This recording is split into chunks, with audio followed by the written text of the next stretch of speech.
Hello, it's Frost of Doom on his pre-made 85 Death Knight in full tier 11.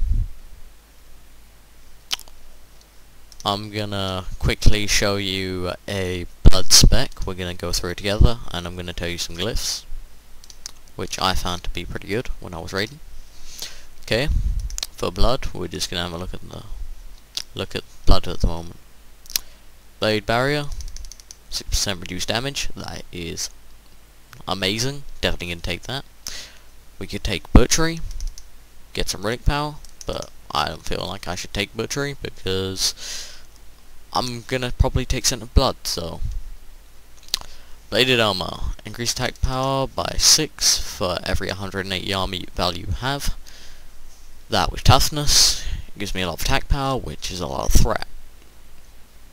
Scarlet fever. Give your blood boil a 100% chance to afflict enemies with scarlet fever, reducing their physical damage dealt by 10% for 30 seconds. That is amazing, so you're always going to want to have that. You can get improved blood tap if you want. Have full rotation. You can get your death strike off a couple of times with that, while having hot strikes and ceases up. Scent of blood, 2 points in. Not 3, only 2. The reason we're putting 2 and not 3 is because if we were going to put 3 in, I wouldn't have enough points to do what I want to do outside here, but that's for later.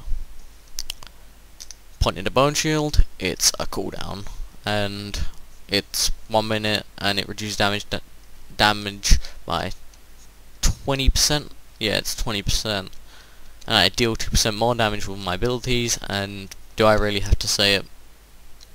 2% more damage is threat. Toughness, armor, reduced damage, bladed armor, attack power, threat, boom. Abomination smite, 10% attack power to your entire raid and 2% strength. That is mainly just to help your raid out. Sanguine's fortune, I probably said that wrong. 2 points into it will give you, while active, your Icebound Fortitude reduces damage taken by an additional 30% and costs no running power to activate. Blood Parasite, your melee attacks for 10% chance to spawn a bloodworm. The bloodworm will attack your enemy, gorging itself with blood until it bursts, healing nearby allies, meaning heals your entire raid and you. It helps. Improve blood presence, increase your run regeneration by 20%, and reduce the chance you will be crit by melee attacks by 6%. That is perfect, so take it. Run tap, necropolis. These really haven't changed that much. Here's something new. Crimson Scourge, increases damage done by your blood bar by 20%.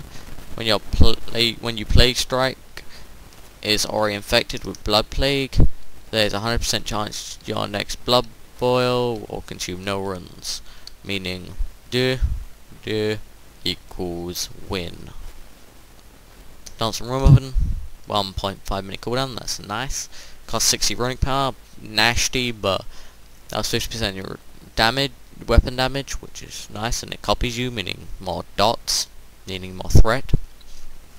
And it also gives you 20% parry while you do it. Now, this is when I've got the 8 points. I would have 7 if I put 3 points in Scent of Blood.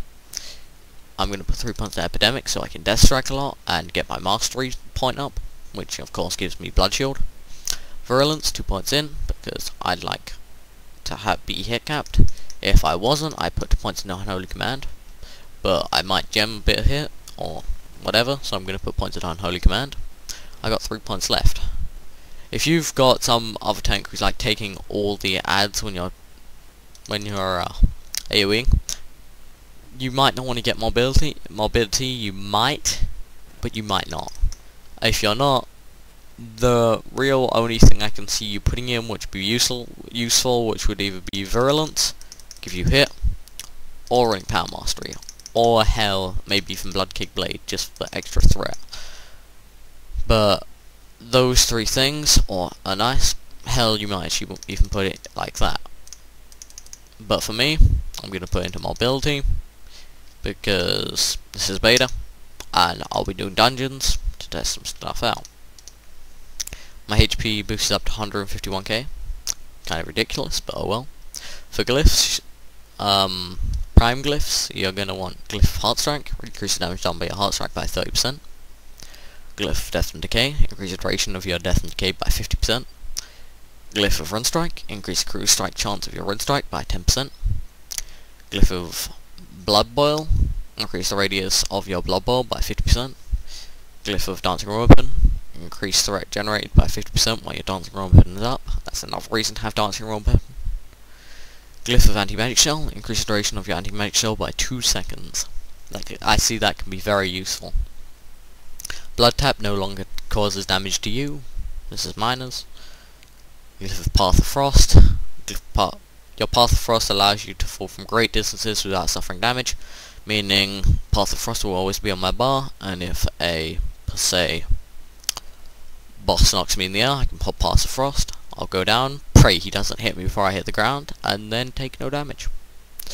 The last one is completely up to you. You can get Horn Winner. I'm getting Raise Ally because the health of your Raise Ally and run speed, meaning pretty nice.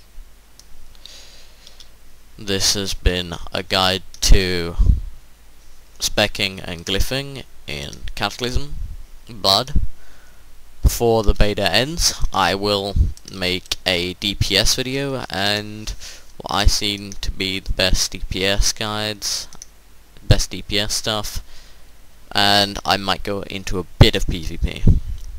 I'll talk to you all later.